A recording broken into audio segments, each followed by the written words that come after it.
54절부터 마지막 절 60절까지 교독하겠습니다.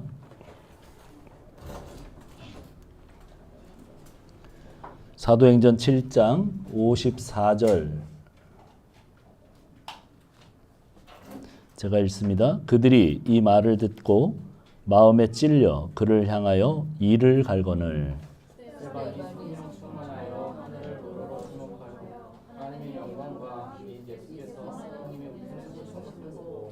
말하되 보라 하늘이 열리고 인자가 하나님 우편에 서신 것을 보노라 한데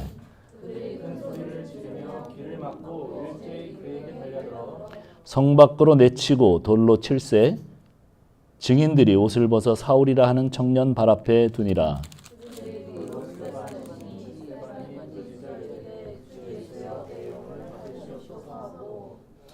다 같이 하겠습니다. 무릎을 꿇고 크게 불러 이르되 주여 이 죄를 그들에게 돌리지 마옵소서. 이 말을 하고 자니라. 아멘. 잠깐 기도하겠습니다. 하나님, 오늘도 주의 말씀 앞에 섰습니다. 주께서 저희들 심중에 깊이 말씀해 주시기를 원합니다. 종의 부족한 입술을 가리시고 하나님께서 말씀하시는 귀한 시간 되게 하여 주옵소서. 예수님의 이름으로 기도합니다. 아멘. 우리 앞뒤 옆 사람하고 인사합시다. 네, 하늘 복 받으세요. 네. 네, 당신 옆자리에 앉게 돼서 참 좋습니다. 또 한번 우리 네, 참 좋습니다. 네. 옆자리 앉아서 안 좋아요? 예, 예, 옆자리 앉아서 참 좋습니다. 예.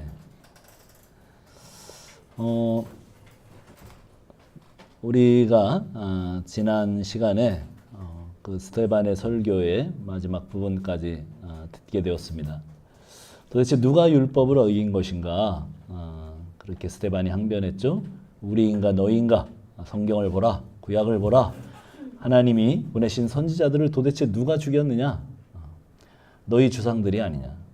하나님을 가장해서 우상을 섬긴 역사가 아니었느냐? 그것이 이스라엘의 역사가 아니냐? 이스라엘의 구원자 모세도 처음에는 너희 이스라엘이 거부했었다. 너희는 성전 건물에 목을 메고 성전에 대해서 다른 이야기를 하면 그 사람들을 죽이려고 달라들었다. 예수님이 이 성전을 헐라고 했을 때 사실 그들은 유대인들은 일치단결했습니다. 그리고 메시아를 죽였습니다. 스데반에게도 동일하게 성전을 헐겠다고 하는 제목을 걸었습니다. 그때 스데반이 대답했습니다. 성전 건물을 우상 숭배하지 말라. 광야에서 있었던 그 성전 성막이 건물이었느냐? 여기도 옮기고 저기도 옮길 수 있는 텐트였지 않느냐? 솔로몬이 성전을 건축했지만 하나님이 분명하게 말씀하셨다. 하나님은 사람이 지은 건물 속에 거기에 계실 수 있는 분이 아니라고 말씀하셨다.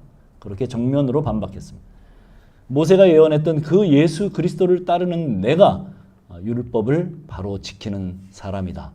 지금은 성전 건물이 아니라 진짜 성전이 되신 예수를 통하여 하나님께 예배하는 시대가 되었다고 스데반이 설교를 했습니다.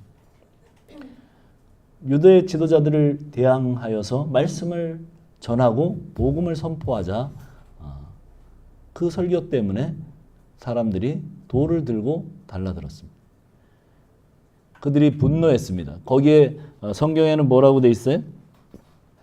우리가 사도행전 오늘 읽은 본문을 보면 뭐라고 돼 있냐면 이 말을 듣고 마음에 찔려 그를 향하여 이를 갈거늘 아주 분노했어요. 분노했다는 얘기예요. 이를 갈고 분노해서 달려들었습니다. 그리고 이를 갈면서 막 치를 떨면서 돌을 던졌어요. 돌을 언제 던졌냐면 거기 보면 헬라어로는 계속되는 용법에 자기네가 분노가 풀릴 때까지 이미 아마 스데반은 돌에 맞아 죽었을 거예요. 그럼에도 불구하고 계속 돌을 던져서 자기들의 분노가 풀릴 때까지 돌을 던져서 죽였습니다. 스데반이 돌에 맞아 죽습니다. 사실은 스데반은 우리가 설교를 들어봐서 알지만 오히려 베드로보다도 더 명확한 복음을 가지고 있었어요. 그리고 정말 그 시대 가운데 가장 훌륭한 설교자요, 가장 대단한 그런 영적인 사람이었습니다. 그런데 하나님께서 그의 죽음을 막아주시지 않아요. 그러나 사실은 하나님께서는 그 스데반에게만 그렇게 하신 것이 아니에요. 먼저 자신의 독생하신 아들 예수께 그렇게 하셨습니다. 예수님이 십자가에 달려 돌아가시기 전에 겟세마네 동산에서 통곡하며 기도하셨습니다. 어떻게 해요? 자기의 온 마음을 다해서 이 십자가를 피할 수 있다면 여기에서 내려서게 해달라. 이 길을 멈추어 달라고 하나님 아버지께 통곡하며 기도했다고 히브리서 기자가 그렇게 말합니다. 그러나 그 아들의 기도는 허락되지 않았습니다. 그리고 마가복음 14장 36절로 38절에 보면 뭐라고 되어 있습니까? 그냥 예수님께서 그냥 아버지의 뜻대로 제가 그걸 원하지만 이 잔이 옮겨지기를 원하지만 아버지의 뜻대로 되게 해달라고 기도를 마치고 그는 십자가로 갑니다. 왜 그렇게 합니까? 예수님은 십자가가 하나님께서 보내신 것이라는 것을 이해했기 때문에 우리 신앙 가운데 가장 헷갈리는 부분이 그거죠. 아니 어떻게 나에게 이런 일이 생기는가? 내가 하나님을 이렇게 믿고 있는데 어떻게 이런 일이 생기는가 하는 거죠.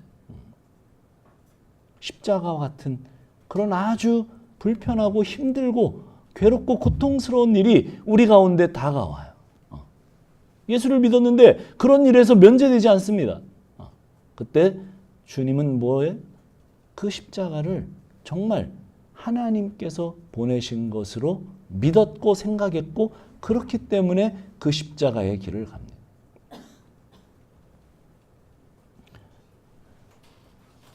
스데반은 똑같이 주님처럼 그 하나님의 영광을 봅니다. 그리고 자기 영혼을 예수님께 맡기고 자기를 죽이는 자들이 용서받기를 기도하면서 그들이 던진 돌에 맞아 죽습니다. 그렇죠? 그것은 정말 예수님과 똑같은 타입이에요. 성도는 그런 거죠. 성도는. 그래서 오늘 이 말씀들을 통해서 스데반의 이야기를 한 서너 가지 요약해서 잠깐 말씀을 나누고 싶습니다.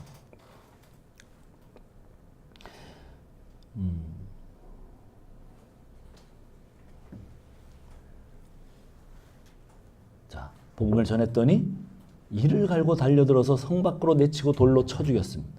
흔히 우리는 예수 믿으면 축복을 받는다고 하잖아요. 예. 우리가 말하는 의미에서 세상적인 축복을 사실은 스데반은 받지 못했어요. 예. 아니 뭘 받았습니까? 짱돌을 받았죠. 예. 그러니 예수 믿는 것과 세상의 복은 사실은 전혀 상관없는 거예요. 늘 이야기하지만. 자, 그러면 예수 믿게 되면 받게 되는 복이 뭐예요? 예. 자, 오늘 우리가 읽은 본문 60절이죠. 60절을 읽어보면 이렇게 얘기합니다. 무릎을 꿇고 크게 불러 이르되 주여 이 죄를 그들에게 돌리지 마옵소서. 이 말을 하고 자니라. 스데반은 돌에 맞아 죽었는데 성경은 뭐라고 말합니까? 예. 예, 그게 이제 우리가 늘 살아가면서 해야 될 얘기입니다. 예. 이 죄를 저들에게 돌리지 말라고. 예. 용납하고 용서하는 삶을 살게 되죠. 그리고 나서 성경이 증언하는 바는 뭐라고 그래요? 자니라. 예. 자요. 잔다는 얘기는 뭐죠? 예. 성경이 죽었다는 얘기, 성도의 죽음을 잔다고 표현하죠. 왜요? 일어날 거니까. 다시 일어날 거니까. 예, 다시 일어납니다, 어머님. 그거 하셔야 돼요. 예, 그게 예수 믿는 거예요. 아니 화장해갖고 막 불로 태워서 내 남편 죽었는데, 예, 싹 그리고 뿌리고 왔는데, 아니요. 그 조그만 네모 상자에다 담아놨는데 아닙니다. 예수 믿는 사람들은 천사장의 호령 나팔 소리가 울려 퍼질 때 다시 다 일어납니다. 예수님이 부활하셨던 것처럼 우리도 부활체를 입고 똑같이 영원한 생명의 그 곳에서 일어납니다. 그래서 잔다고 표현하는 거예요. 예수 믿는 사람들 잔다고 표현하는 거예요. 이것이 예수 믿게 되면 받는 복이에요. 네. 아멘이세요? 아멘. 예, 이게 복이에요. 예수 믿는 성도는 죽게 되면 자는 것입니다. 자는 것이. 잔다는 것은 깨우면 일어나게 된다는 뜻이죠. 잔다는 말은 또 쉰다는 말이에요. 그러니까 성경에서 죽음은 죽음이 아니라 이 죄가 가득한 세상에서, 이 쉼이 없는 세상에서, 정말 이 세상은 쉼이 없어요. 그런데 드디어 쉼을 누리고 우리 주 예수님 다시 오실 때 다시 일어난다는 이야기입니다. 이것이 예수 믿는 자의 성도의 복입니다. 물론 예수 믿게 되는 순간 이 사는 이 현장에서도 그 복이 임해요. 정말 예수 믿는 사람에게만 안식이 있어요. 스데반의 죽음을 순교라고 하고 또 순교에 많은 가치를 두고 순교자들을 굉장히 위인들, 성인들로 추앙합니다. 제가 여기 이 본문을 설교하신 목사님들의 글을 몇 편 봤어요. 전부 다 그렇게 스데반의 그 순교를 굉장히 요즘 순교했던 몇몇 사람들과 비추어서 이렇게 굉장히 존중하고 숭상하는 그런 이야기들을 적으셨더라고요. 물론 그럴 수 있습니다. 그러나 스데반은 정작 그의 설교를 통해서 뭐라고 계속 얘기했었냐면 사람의 행동에 가치를 두지 말라는 설교를 한 거예요. 그 7장 본문은 내내 그 얘기입니다. 사람이 한 게 아니라는 거예요. 그런데 우리는 그 순교했다는 사람들의 행위의 가치를 부여한단 말이죠. 순교는 예수님 때문에 죽었다는 뜻입니다. 죽었다는 의미는 목이 잘렸다는 의미예요. 계시록에서는 예수님 때문에 목베임을 당한 사람들이 모여서 그 하나님께 신원하는 장면이 나옵니다. 하나님 앞에 기도하는 거죠. 근데 그 사람들이 특별히 이 땅에서 순교한 사람들이 아니에요. 누구예요? 전부 다 예수님으로 인하여 목베임을 당한 사람들. 그게 누구예요? 그게 예수 믿는 사람들이에요. 제가 종종 얘기하지만 여러분, 우리가 예수를 진짜 믿을 때 어떻게 됩니까? 목이 베어지는 거예요. 예. 여러분 믿습니까? 이거 좀 동의를 해줘야 되는데, 여러분 다 목이 날아간 사람들이에요. 그 목 위에 누구의 목이 올라왔어요? 예, 예수의 머리가 얹혀진 거예요. 여러분 그게 정확하게 예수 믿는 겁니다. 제가 어저께 어펙션에 대해서 조나단 에드워즈의 그 어펙션에 대한 이야기를 했어요. 그 어펙션이 뭐냐 하면 사람들은 누구나 다 열망 가운데 살고 있어요. 자기의 소원과 자기의 어떤 그 마음 깊은 곳에 무엇인가 분명한 자기 어떤 그 정체성이라고 할까요? 뭔가 깊은 그런 것들을 다 갖고 살고 있어요. 근데 예수를 믿게 되면 어떻게 되냐면 그게 바뀌어요. 그게 날아가요. 그게 오늘 표현으로 말하면 뭐예요? 목이 얹혀진 거예요. 그 목에 예수 그리스도의 머리가 얹혀진 사람이 된 거예요. 그런 사람 어떻게 생각하겠습니까? 내 뜻, 내 사고가 중요하지 않아요. 내 계획, 그리고 내 열망, 내 안에 있던 그런 것들이 중요한 사람이 아니에요. 이제는 뭐가 중요해요? 예수님의 생각, 예수님의 그 모든 것들이 중요해진 사람이 된 거예요. 그거보다 더 중요한 건 이제 없어요. 그거보다 더 중요한 뭔가 열망이 내 속에 꿈틀꿈틀거리고 있다. 그러면 그 사람은 정말 내가 예수 믿는 사람인가를 다시 한번 돌아봐야 된다는 얘기. 이제 예수 믿었기 때문에 머리가 바뀌었는데 내 사고를 한다. 아니라니까요. 그럴 수 없다니까.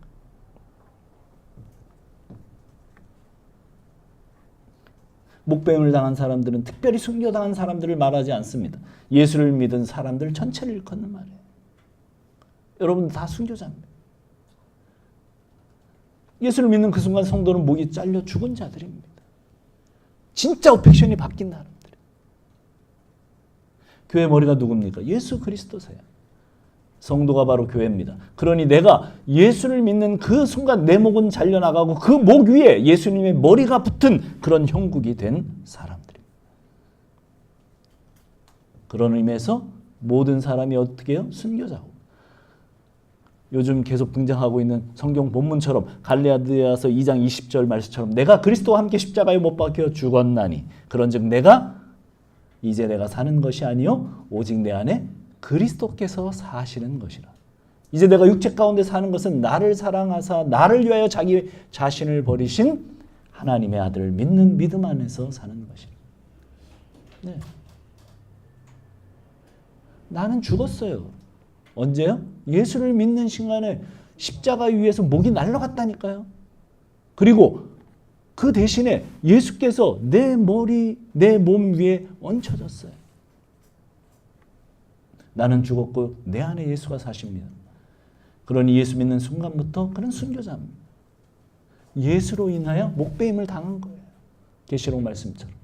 그러니 순교는 너무 당연한 것입니다. 순교에 대한 육적인 가치를 두면 안 됩니다.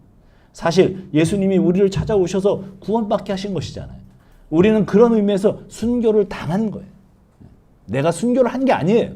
순교를 한 사람은 뭔가 할 말이 있을 거예요. 만약에 천국에 갔으면 우리가 다 누구한테 무릎을 꿇어야 돼요? 예, 스테반 앞에 다 무릎을 꿇어야 돼. 그러나 너나 나나 똑같이 순교를 당한 사람들이기 때문에 무릎을 꿇을 이유가 없어요.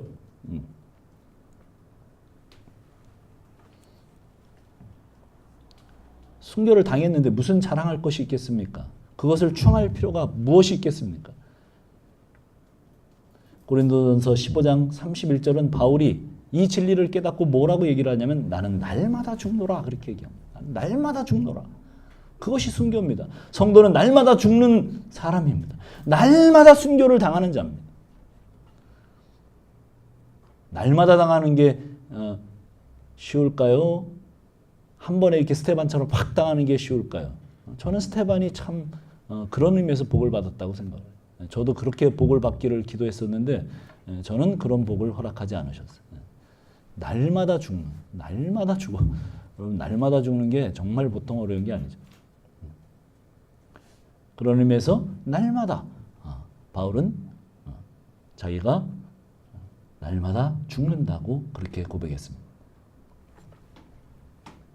날마다 순교를 당하는 자, 그들을 신자, 그들을 성도, 예수 믿는 사람이라고 부릅니다. 세상이 볼 때 성도는 정말 미련해 보이죠. 날마다 죽는 삶을 사니까. 네. 우리는 이렇게 날마다 죽는 것이 정말 하나님의 은혜요, 능력이요, 지혜가 된다는 사실을 깨달은 사람들이잖아요.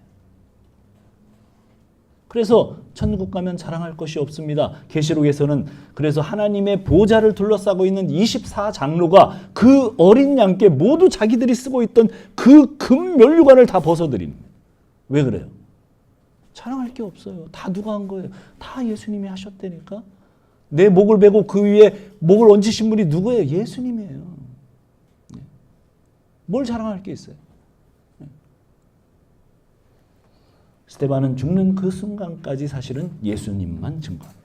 스테반이 유대인들에게 할례도 좋은 것이고 율법도 좋고 성전도 정말 괜찮은 것인데 그런데 하나가 부족하다.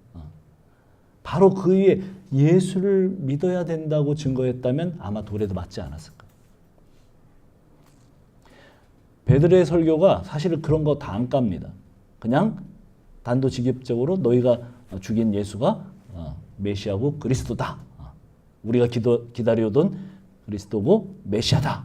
이렇게 얘기를 했습니다. 그러자 사람들이 똑같이 마음에 찔렸고 그들이 예수를 믿고 구원을 받습니다.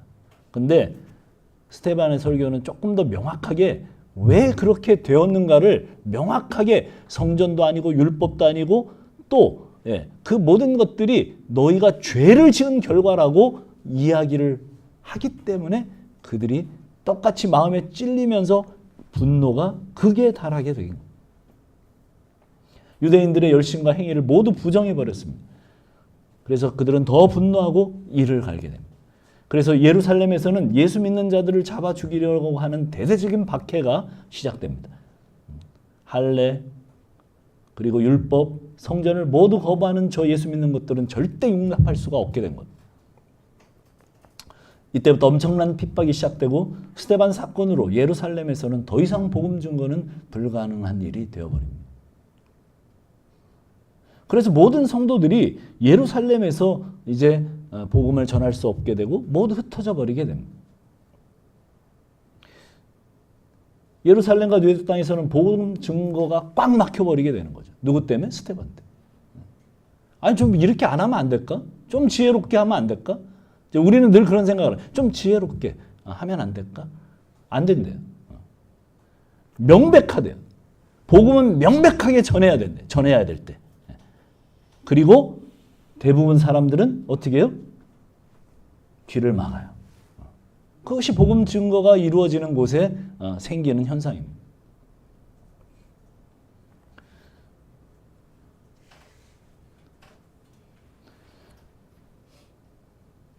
왜 그러냐면 주님께서 부르시는 자들에게만 복음이기 때문에 그래요.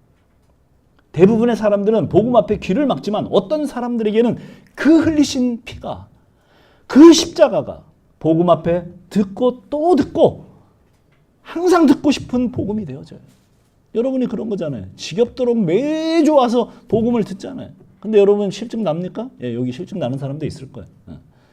그러나 대부분 사람들은 어때요? 우리 찬송가 가사에서 나오는 거. 듣고 또 들은 그 복음 또 들려주세요. 예, 그런 찬송이 있어요. 예, 요즘도 있나 모르겠는데 찬송가에 그런 찬송. 예, 우리 믿음의 선진들, 우리보다 먼저 믿은 사람들은 그런 찬송가 가사를 만들었어요. 예, 이 복음 또 들려주세요. 이 복음 또 들려주세요. 또 듣고 싶습니다.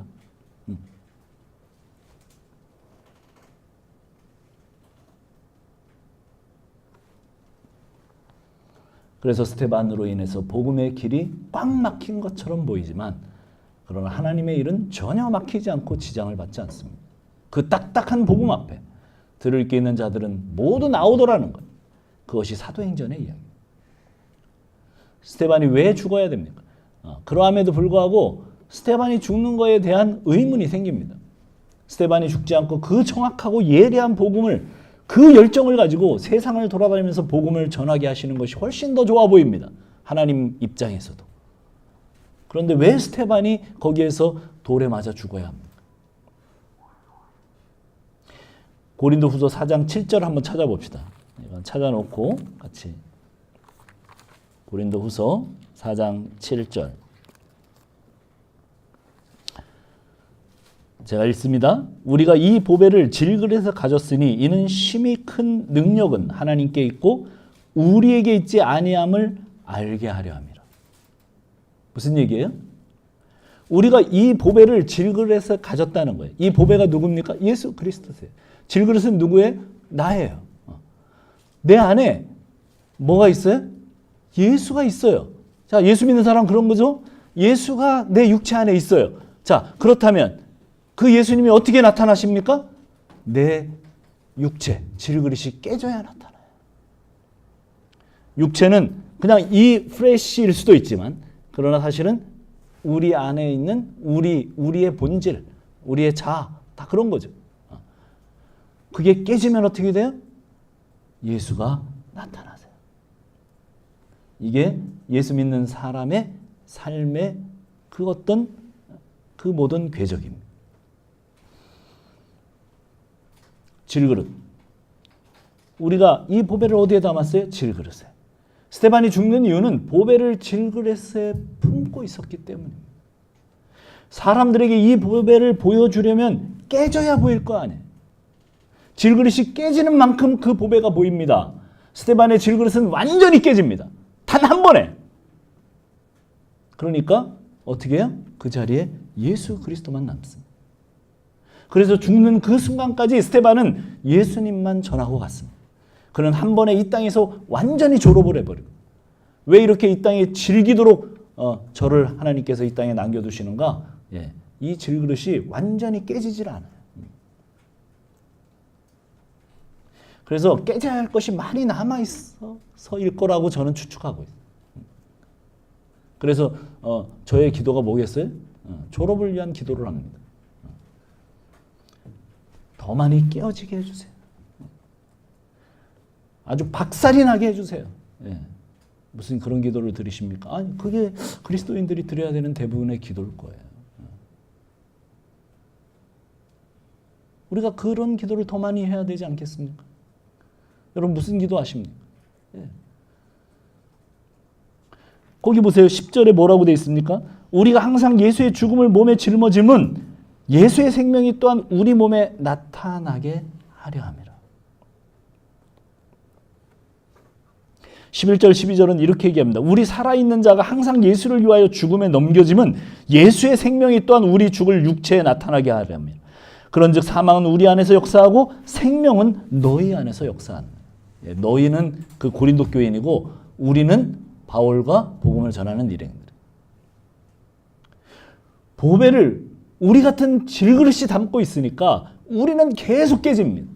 우리는 깨지니까 사망은 계속 나에게 역사하는 거예요. 자, 무슨 얘기인지 이해하시죠? 그러니까 죽음은 나에게 계속 역사를 하는 거예요.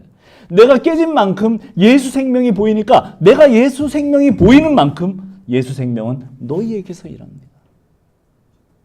고린도 교인들에게 사도 바울이 깨지는 만큼 예수 생명이 일하십니다. 이 말이에요. 이것이 성도가 십자가의 증인의 모습으로 살아가는 모습이고 우리의 왕 대신 우리 예수님, 우리를 이 땅에서 이렇게까지 깨가시겠다 그런 말이에요. 이런 방법으로 예수의 생명이 예수 믿는 나를 통해서 뿜어져 나오는 거예요. 자, 그런 의미에서 많이 깨지시기를 축원합니다. 이게 축복인지 뭔지는 모르겠어요. 그러나 정말 축원합니다. 로마서 14장 8절은 이렇게 얘기하죠. 그래서 어저께 이야기와 비슷한 결론입니다. 우리가 살아도 주를 위하여 살고 죽어도 주를 위하여 죽나니 그러므로 사나 죽으나 우리가 주의 것이로다. 예수 믿는 사람은 그렇게 고백할 수밖에 없어요. 내 목이 날아가고 예수의 머리가 그 몸에 부착된 사람은 그렇게 고백할 수밖에 없어요. 우리가 살아도 주를 위하여 살고 죽어도 주를 위하여 죽나니 그러므로 사나 죽으나 우리가 주의 것이로다. 오늘도 나에게 주어진 모든 환경은 나를 깨고 나에게 담긴 보배 예수 그리스도를 이웃들에게 증언하게 하기 위한 그런 자리입니다. 왜 당신이 그렇게 아픈 줄 아세요? 왜 당신이 그렇게 힘든 줄 아세요? 왜 그렇게 당신이 정말 못 견디게 고민하는 거 있는지 아세요? 그런 거예요. 그것을 통해서 이웃들에게 그 예수 그리스도 그 복음이 증거하기 위한 자리입니다. 이 한 주도 나를 깨시는 이 모든 상황 속에서 더욱 예수 생명을 증거하고 살아가시는 우리 중문 가족들이 되기를 축원합니다. 기도하겠습니다.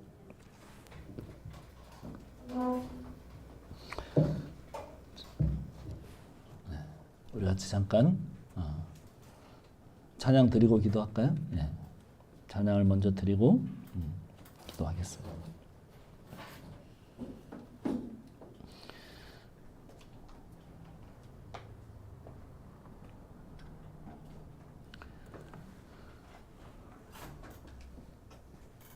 이 예수 생명이 나에게 일하는 모습 속에서 고민하고 안타까워하지 마시고 그것을 그대로 이 십자가 하나님께서 보내신 것이다.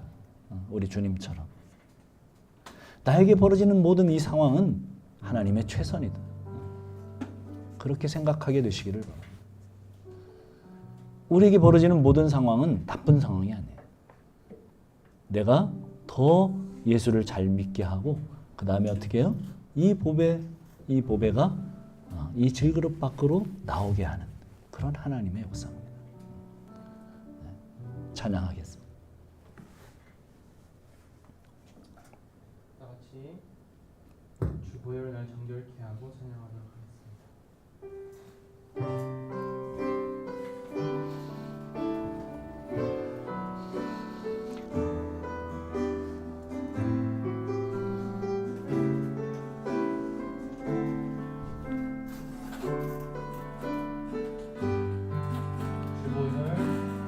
주보혈 날 정결케 하고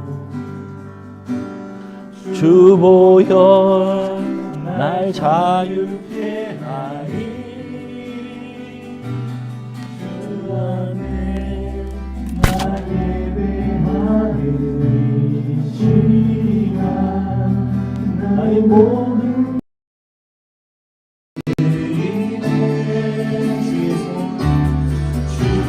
손 날 위해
주의 말에 나의 나를 보게 해요. 나 주와 함께 죽고 또 주와 함께 살리라. 영원토록 주 위에 살리라. 주 위에 살리라.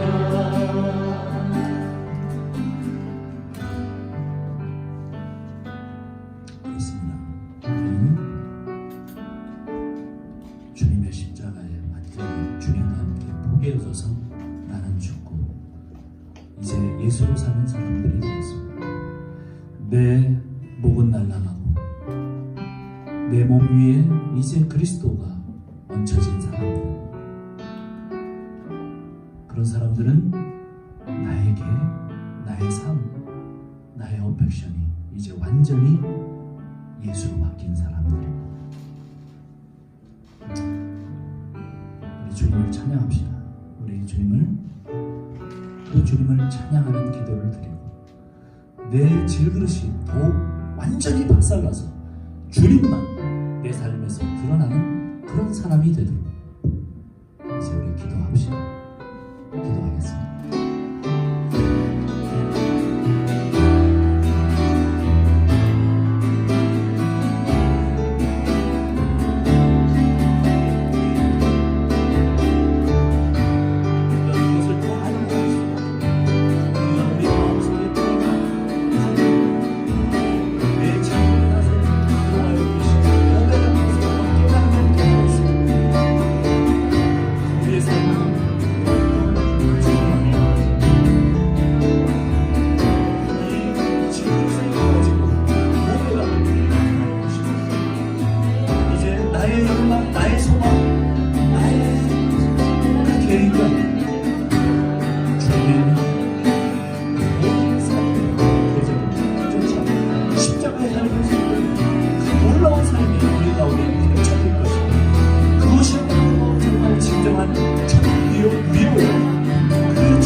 나에 대한 모든 것을 접어버리고 이제 하늘을 향하여 이르는 귀한 자들이 될 수 있도록 주여 도와주시옵소서.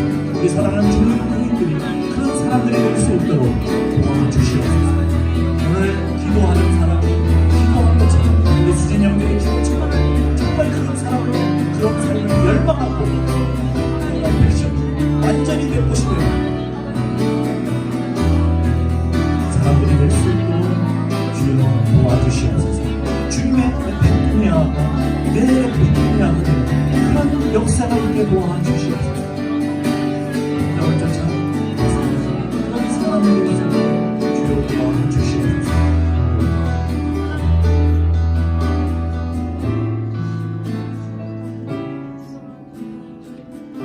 주님, 우리는 여전히 나의 욕망, 그 에피토미아가 나에게 있습니다. 그러나 주님도 에피토미아가 계셨습니다. 그러나 그것을 욕망이라고 부르지 않습니다. 그것은 완전한 것이기 때문이죠. 우리의 그 어펙션이 완전히 주님의 것으로 교체되는 그런 역사가 이 시간 있기를 간절히 소원합니다. 아마 여기에 있는 우리 모두가 그런 소원을 가질 것입니다. 그런데 진짜 그런 일이 우리 생애 가운데 일어나는 시간이 될 수 있도록 주여 붙들어 주시옵소서. 다른 것들을 고민하지 않게 하시고 내 삶과 내 계획을 고민하지 않게 하시고 정말 주님을 붙드는 그런 역사가 있게 도와 주시옵소서. 그래서 날마다 우리의 삶이 질그릇인 나는 깨어지고 그 안에서 예수 생명 드러나는, 그래서 이웃들에게 그 예수 생명 복음이 증거되는 그런 자로 살아가는 귀함 계속 나타날 수 있도록 주여 우리 춘천 중문 교인들을 주시옵소서. 이제는 우리 구주 예수 그리스도의 그 십자가에 흘리심까지 그리고 그 모든 의를 우리에게 전가시켜 주시기까지 사랑하신 그 사랑하신 것, 성령 하나님의 우리 하나님의 그 전가시켜 주시기까지 사랑하신 그 아들을 대속하신 그 사랑하심, 그리고 성령으로 이 모든 것들을 이해하게 하시고 또 우리 안에 있게 하셔서 우리가 복음으로 살게 하시는 성령님의 감동, 교통하시는 은혜가 이제로부터 주님으로 살기를 원하는 우리 가족 무리 위에 영원토록 함께 하실지어다. 아멘.